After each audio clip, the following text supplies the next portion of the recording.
shelling and all of that stuff in their state, in their country's capital yesterday. But we have not really received comprehensive report of if indeed there is a coup going on in Côte d'Ivoire. Remember that? You remember that, what's his name again? I can't remember his name, but I will describe him. That guy who is the head of the American AFRICOM, that is African Communication Center, the guy that wants Traore removed, Burkina Faso invaded because of their gold, right? He's been visiting so many of these West African countries, soliciting for their support on how to do it themselves, rather than send an American, sending their own troop to do the job. They would rather Africans do it, so that like what they say, they have to use one of us to kill the rest of us, so that they can say it is us killing us. Do you understand? Like, it will just be like Africa versus Africa, you get. And then when they kill yourself, burn everywhere down, they will say Africa versus Africa, not that kind of. So the guy has been visiting some of these African despots, and these African criminals, soliciting for their support and taking pictures with them as well. So Ouattara is considered as enemy of Africa by this, sort of like a context, so to say. So the news of coup taking place in Ivory Coast is what some are currently calling a revolution, if it is true. But like I said, you probably have confirmed it. I have not confirmed it, but from the pieces of information creeping out of the place, right? It's been confirmed indeed that there were gunshots at the state, the country's capital last night.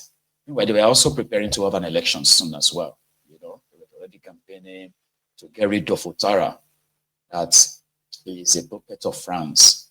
Okay, and if for any reason that Côte d'Ivoire falls to the revolution, this military revolution, like Burkina Faso, well, hopefully France will understand that this is just like they say in Yoruba. This is just a sign for them to possibly, honorably, right, either renegotiate their presence in Africa, especially West Africa, or just call it quits. It's over. It's done, right? From what we picked up from Burkina Faso, by the way, right? Let me share this with you from that place. Fatigué de la situation dans laquelle nous sommes. On est fatigué parce que le marché coûte cher. On est fatigué parce que nos enfants ne travaillent pas. On est fatigué parce que nous, les mamans, nous n'en pouvons plus. La situation du pays, nos enfants sont sous l'emprise de la drogue. Nos maris n'ont pas de travail. Nous-mêmes, nous n'arrivons pas à nous en sortir. On est fatigué, on veut un pays de paix. On veut que tous les candidats soient inscrits sur la liste électorale. Le président, a commencé par le président Tidiane Diab, qu'il soit inscrit sur la liste électorale. Parce qu'aujourd'hui, la justice a reconnu que le président Tidiane Diab est ivoirien. Donc, on est fatigué que tous les opposants soient inscrits sur la liste électorale pour que les Ivoiriens puissent faire leur choix.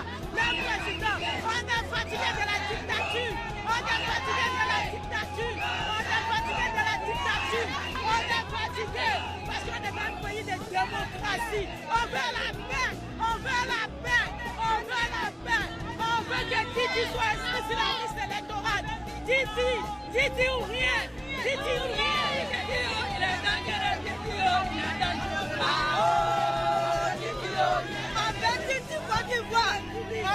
Il n'a qu'à venir à Côte d'Ivoire pour nous surveiller. Nos enfants ne travaillent plus.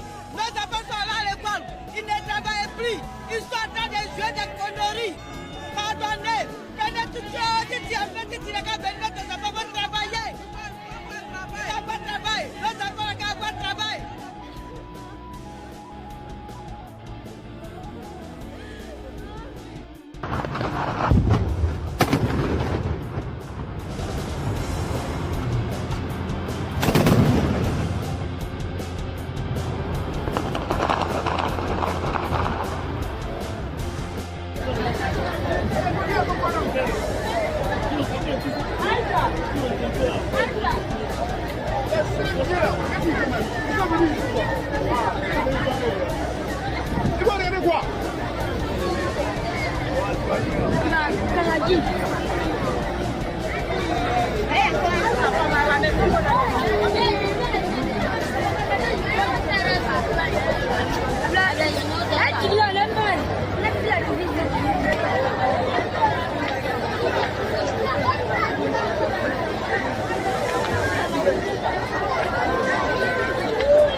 Oh, pays de l'AS.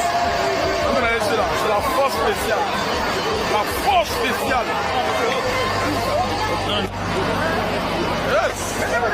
La force spéciale. Again. Ah, c'est non, il donne ça. La force spéciale. Comment dire en paix là. C'est grâce à Dieu. Voilà. La force spéciale. La force spéciale. La force spéciale.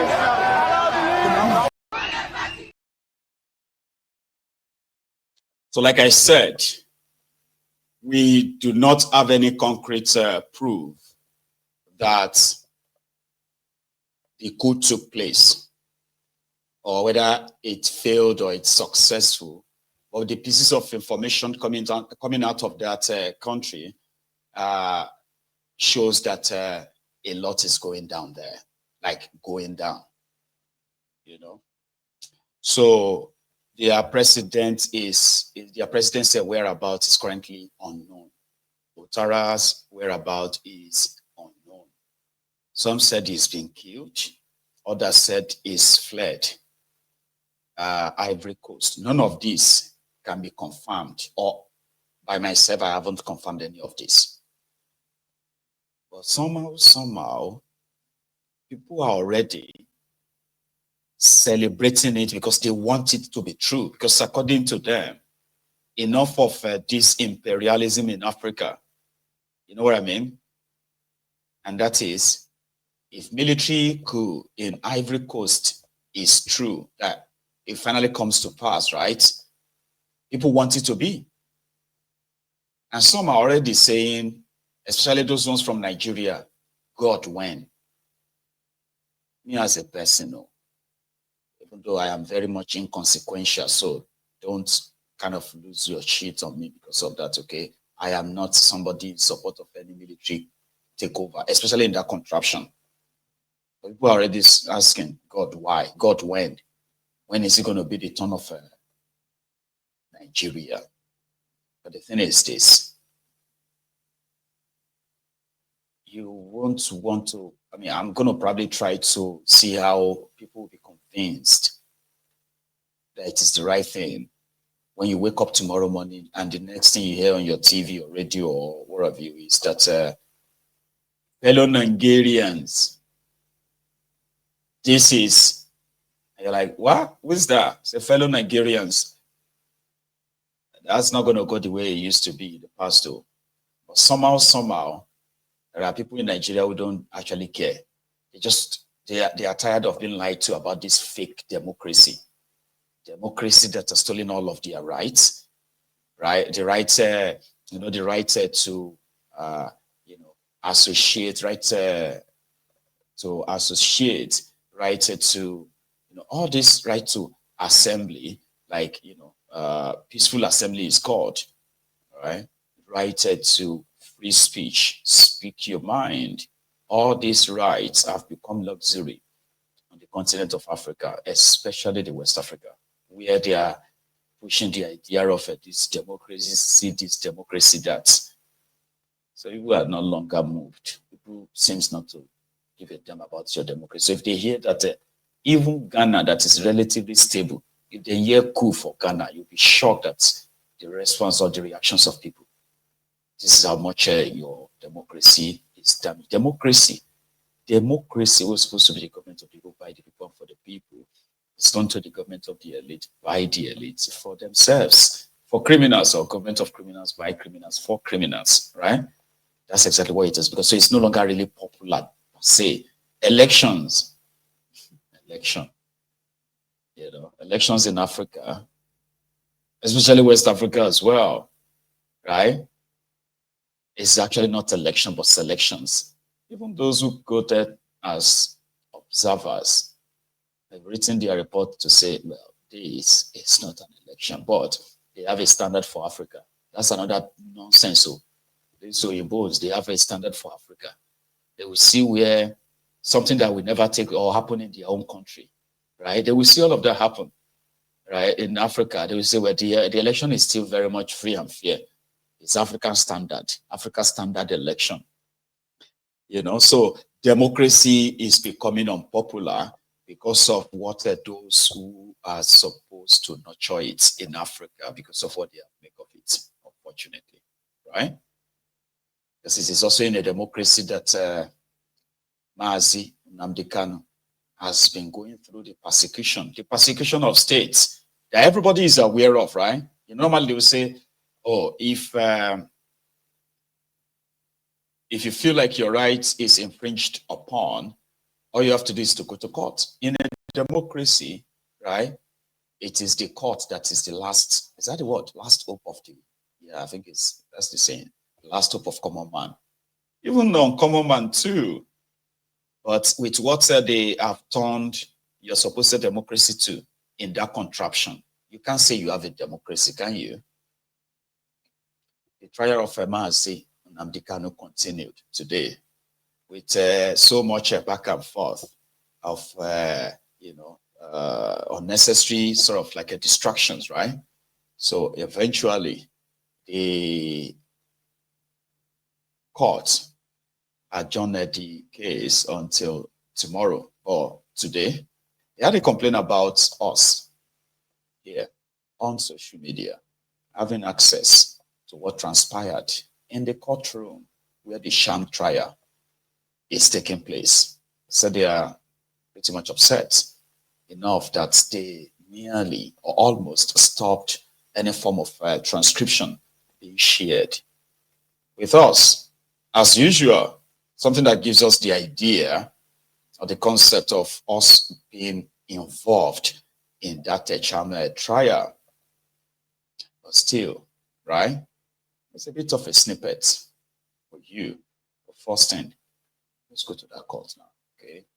And see Mazi, Nnamdi Kanu, his only good team during and after what happened today.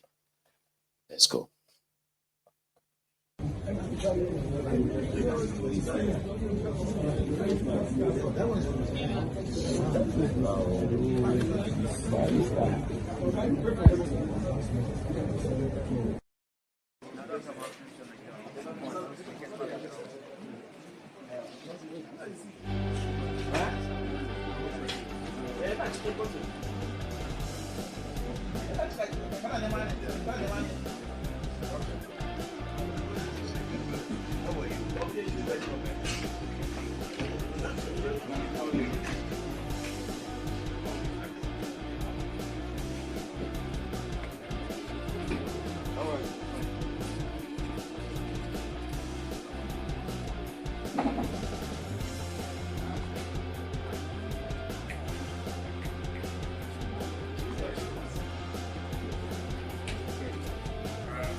Yes. Okay, let me make it for you.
What is that time?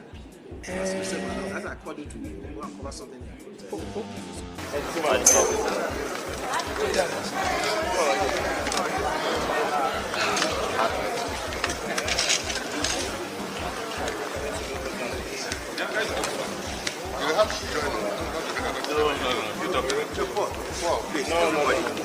Oh, exactly. That way. You just stand. Okay.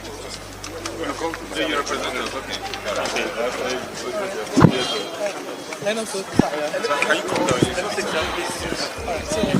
so far so good. Just, Sir. Yes. all right, so far so good. Just give us a lowdown on what was going on and how it is. Okay, things went well. We'll continue the cross-examination of BBB. Today is day 2 of his cross-examination, and we'll be back here tomorrow to continue and hopefully proceed with other witnesses. That's all. Thank you. Right. Now, let me tell you from what I gathered, right, happened in the courtroom today.